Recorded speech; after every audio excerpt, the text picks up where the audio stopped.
We are all gathered here tonight as Americans, as New Yorkers, to voice our concern against the flawed nuclear Iran deal.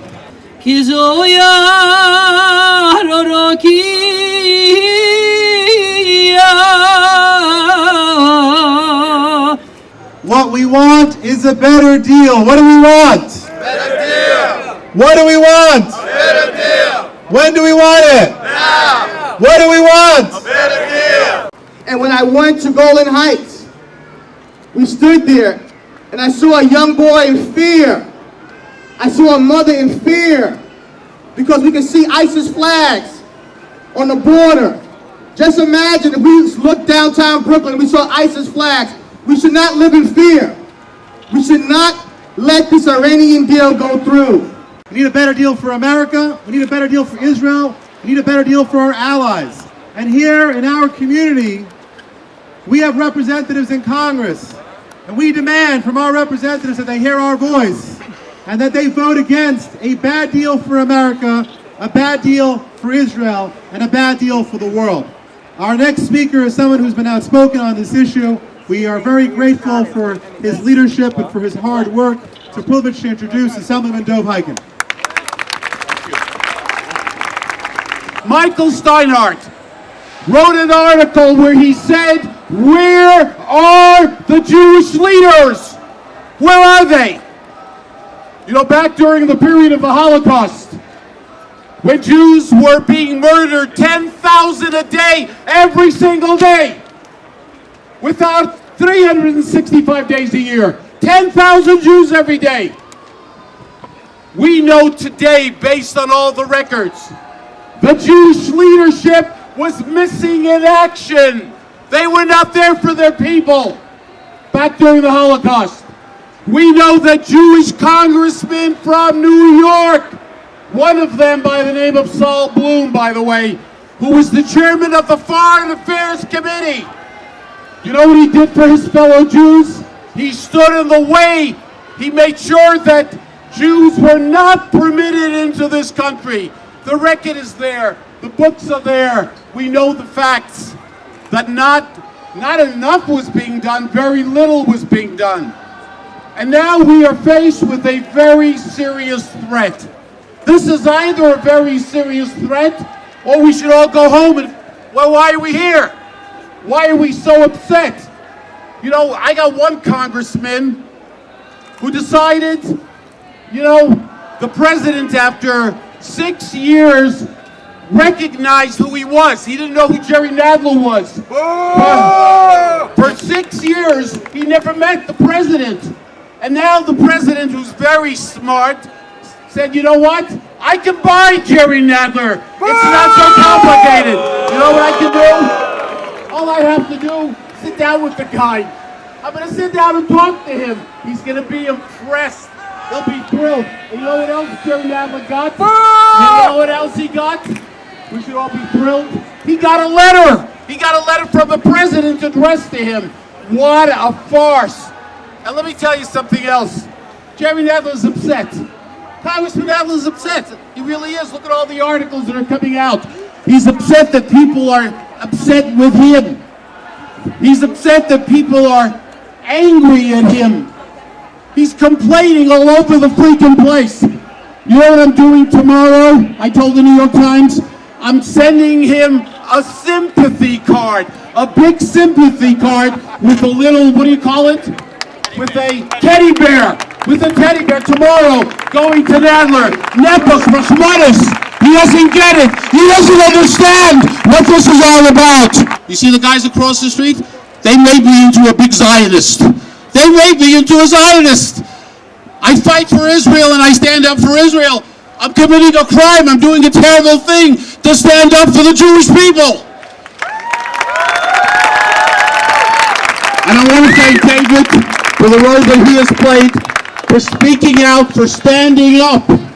We cannot be afraid. The only thing you should be afraid of is HaKadosh Baruch Hu. That's the only thing. You don't have to be worried about anybody else. This is not a deal. This is not a bad deal. This is a terrible deal. The Army taught me three things. It's okay. They taught me how to think strategically. They taught me how to think in depth and taught me how to formulate a course of action based upon these thoughts. My suggestion as a plan and a course of action is that this has to be re-voted or whatever they did, or renegotiated or rethought. We have members of Congress who have not made up their minds. I hope they all read it and they come to the conclusion that Senator Schumer came to as he broke it down into 3 areas. He caught a lot of flack for it, but he stood up for his principles. And as we heard from Assemblyman Hyken, where are our leaders? Where? They're debating, they're hiding, they're doing whatever they want, in their opinion. And it is time that they come out as well.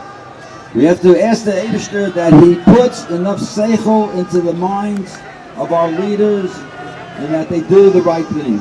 Thank you. Our founding fathers, when they created Congress, they came up with the House of Representatives. They came up with a very interesting name. They don't call them council members or assembly members or senators or district leaders. They call them representatives. And the reason for that is that the job of a Congress member is to represent their community in Washington, D.C. We have 4 members of Congress here in Brooklyn. The first member of Congress, he let us down.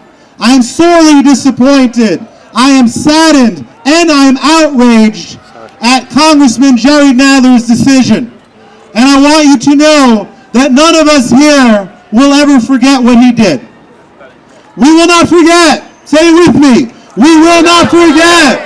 We will not forget. We will not forget. And let that be a message to the other 3 representatives.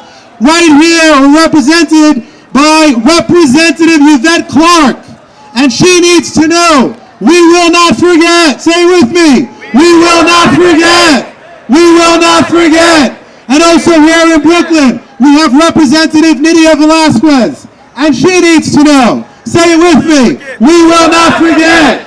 We will not forget. And finally, we have our final undecided representative, Representative Hakeem Jeffries, and he needs to know. What does he need to know, folks? We will not forget. We will not forget. And I just want to point out, because it bears repeating, because everybody knows the details, but I want to just focus on 3 particular points. Point number 1, the administration, the president, the Secretary of Energy, the Secretary of State, all said we have to have anytime, anywhere inspections. And that makes sense. When you have a country, Iran, that has broken 20 agreements in the last 20 years, you can't trust them. Can you trust them? No. Can you trust them? No. Do you trust Iran? No. I don't trust Iran. Nobody should. Well, guess what? Apparently, the administration does. Because this deal allows them 24 days. Can you imagine if the NYPD knocked on a door of a drug dealer's house and said, "Excuse me, we have a warrant, we want to come in." The drug dealer peeks his head out and says, "Can you come back in 24 days, please?" Nowhere else in the world would that make sense. It doesn't make sense here either. It's crazy.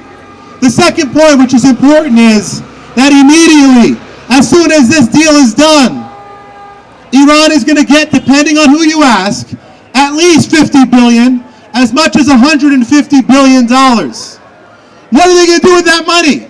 They're certainly not going to buy roses for people in Iran. We know what they're going to do. It's one word, say it with me, terror. Say it with me, terror. That's what they're going to do. They're going to use that money for terror. And finally, and this is the worst part of the deal as far as I'm concerned, it's unbelievable when you think about this.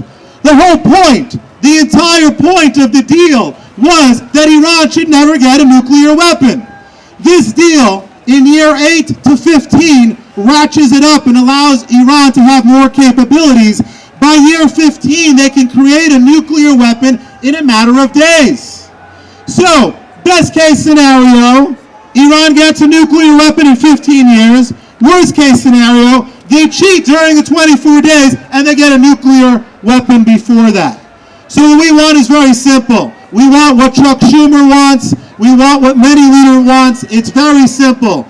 We want a better deal. We want a better deal. Say it with me. We want a better deal. We want a better deal.